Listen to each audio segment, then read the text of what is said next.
Hey, what's going on YouTube? Raj here. I hope all of you out there are well. In today's video, I'm going to be taking a look at 4 fragrances from Chanel's Les Exclusifs line. This is their higher end line of fragrances. It's a line that ever since I got into fragrances, I've been aware of. I've tried maybe about half the line, either on paper, on skin, or they have those stick things that basically are scented with the fragrance that you can pick up and smell. But for some reason, I've never owned a full bottle from the Les Exclusifs line. I've had a few others from the, let's call them the more mainstream line, like Bleu de Chanel and Allure Homme, but never really dived into the Les Exclusifs collection properly. So I've got 4 samples here: Coromandel, Sycomore, which are the first 2 I'm going to talk about because I think they share similarities in terms of style, or kind of olfactory accords and impressions. I don't know how you would best way to describe it. And the second 2 are Cuir de Russie and Bois des Iles. I think those 2 are kind of a nice pairing, you know, in terms of style. So they come in, I think all of these actually come in 3 sizes. A 75 ml will cost £155. I'm talking about the EDPs here, by the way. I know they did change over from the EDTs, and if you have any experience of the differences between the EDT and the EDPs, let me know in the comment section down below. And they come in also a 200 ml, which costs £280, and a 15 ml extrait de parfum, which is only going to cost you £185. So it's a lot of money. I've never seen a Les Exclusifs on on a discounted website. I think Chanel have quite a tight grip on their distribution, but I guess on Facebook groups or maybe eBay, if you want to take a risk, you never know, you got to trust the seller, or maybe duty free if you wanted to get 20% off or whatever the discount is, or whatever the tax is. So let's kick things off with, let's start with this one. Coromandel. This was my favorite of all the 4 that I tried. It just really felt very, very luxurious on the skin. It was very enveloping. I liked the softness that this fragrance had, and I also quite enjoyed all the sweeter, smokier notes that really played out on my skin for a long time. The performance on this fragrance is quite good. I don't think it's anything like beast mode, but I pretty much got like around the 8 to 10 hour mark. Pretty good in terms of performance. The notes for this one, they describe it as an exotic and fabulous enchantment. This is the Chanel website. An intensely ambery oriental fragrance with notes of patchouli, frankincense and benzoin. They say it's a soft and voluptuous embrace.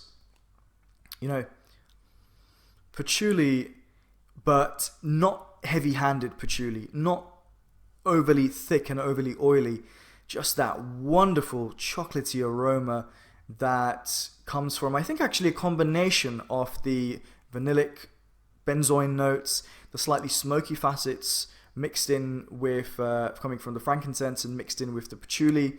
I think really contribute to this slightly chocolatey aroma. Now, it's been said that it's white chocolate, and I think that maybe comes from Luca Turin in his Perfumes the Guidebook. I don't see it as white chocolate. I see it as more slightly milky, leaning towards the dark side of chocolate, but more in a powder form, and more in a Christmas-inspired chocolate powder, you know, or like, you know, infused with maybe a little bit of nutmeg or a little bit of cinnamon, like a hint of spice mixed in with this chocolate accord. It's a really luxurious blend of notes that, for me, it really shows the art of perfumery, and I think this line does it really well. It executes it's a great execution, I would say. The blending, the composition, the use of the ingredients, I think they're nothing too loud, they're not shouty, they're just quite classy overall, and I think that's a theme that runs through the whole Les Exclusifs line. Coromandel is absolutely fantastic. Guys, what do you think? EDT versus EDP? Well, no, I would have tried the EDT, but I don't have like a memory of it, like a strong memory. It's only recently when I tried this one that I know it the EDP version better than the Eau de Toilette. Sycomore, you know, in some ways, I guess you would. It's not similar to Coromandel, but it has that smoky kind of facets, the more heavier notes, shall we say. So Sycomore is a vetiver-based fragrance, and I think is a really, really nicely done. It's quite approachable vetiver. It's quite gentlemanly. I wore it quite often to work, and I got some good compliments actually. So Sycomore. What does it say here? So it says Sycomore is composed around the smoky scent of vetiver. It doesn't come across as overly smoky to me, but there is a touch of that in there. Its notes of cedar and vanilla leave behind a reassuring, slightly spicy, fragrant touch. Again, yeah, good performance on Sycomore, nothing fantastic. I wouldn't say that it lasted all day, but I was getting that 6 to 8 hour mark. Grassy, almost herbal and almost minty or mentholated in some ways, the effect that it has on the nose, you know, that cooling effect. Slightly nutty, slightly sweet. It's a really delicate balance between sweet and spicy, smoky.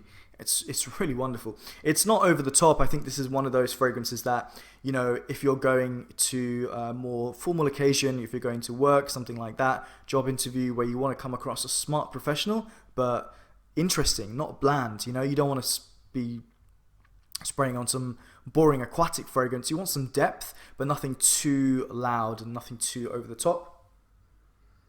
Sycomore is the one, you know, it really is. I feel like the more smokier, more heavy grassy elements, smoky elements of vetiver have actually been stripped back and taken away. And some people might not actually like that. They might want their vetivers to be in the line of maybe Lalique's Encre Noire. This one isn't. This is a gentlemanly vetiver. Very, very nice fragrance, I have to say. Okay, now going on to the next two, which I think kind of go hand in hand in terms of style. Cuir de Russie, which is such an iconic fragrance in the whole world of perfumery, and is quite iconic, especially for, you know, Chanel, I guess, along with Number 5. Those are the two that I always think of when I think of Chanel fragrances. I think Number 5, I think Cuir de Russie.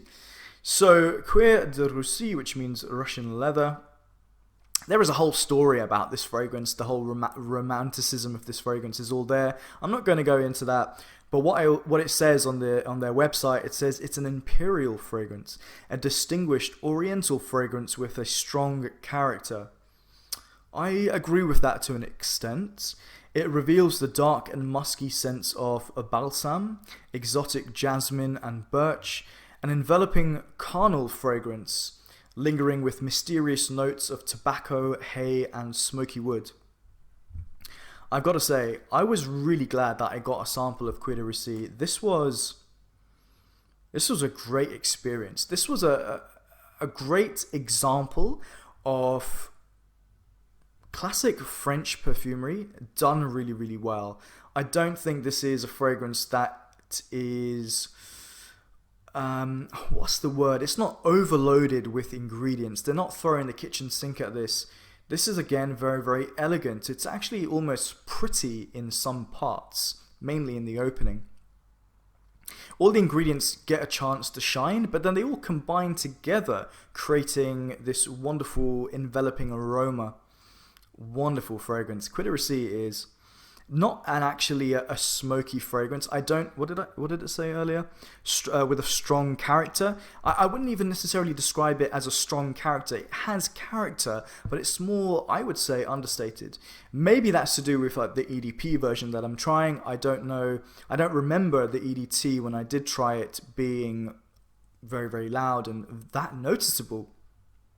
But this one, in the opening, I get this this pop of this champagne accord mixed in with white florals, this aldehydic burst, mixed in with floral notes which aren't actually mentioned in here, and I feel like there has to be iris in this because it's giving me that kind of powdery feel. It gives me a baby powder vibe actually in the opening. I've got it on skin also. Yeah, that whole baby powder vibe and that aldehydic iris prettiness, this white dress feeling, you know, is there in the opening. It's very feminine and very beautiful and very sensual, I would say. That disappears after about half an hour or an hour. And actually later on what you do get is the slightly smokier chords with the birch and the tobacco. But I wouldn't necessarily say that they are the most noticeable notes. They're all blended in together really, really nicely. You know, there are times actually when you can pick up on the individual notes, and there are times when you can't, and you just get this big ball of scent that all just emanates from your skin. It's a softer fragrance. It's a fragrance that doesn't shout on my skin. It comes and goes. Sometimes I completely forgot that it was on my skin. Other times when I was moving around, I was like, oh yeah, this is really, really noticeable. It's a fragrance that I feel has to be worn in more smarter, formal occasions. It doesn't feel casual at all. I feel like it would be a waste to wear Cuir de Russie when you're going to the shops, you know, just to get your groceries or something like that. But people like to wear fragrances in those occasions because it creates a quite nice contrast. So I can see that. Very beautiful fragrance, very, very well made.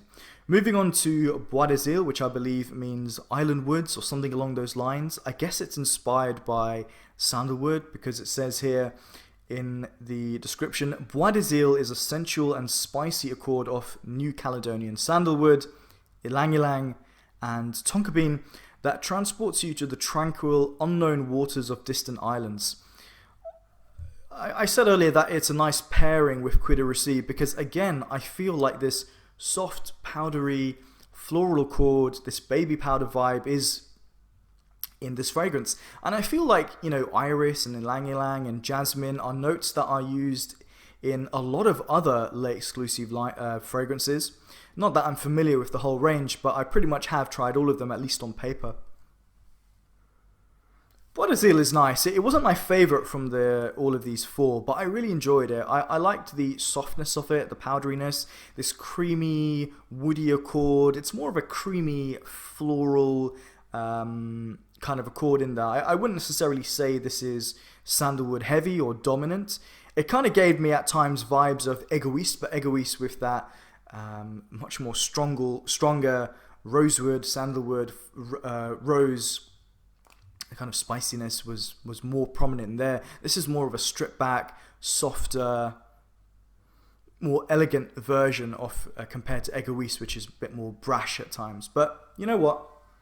There's a time for all of those types of scents. There's a time for when you want to be a little bit more noticeable, and times when you just want to keep it a little bit more stripped back and a bit more mellow.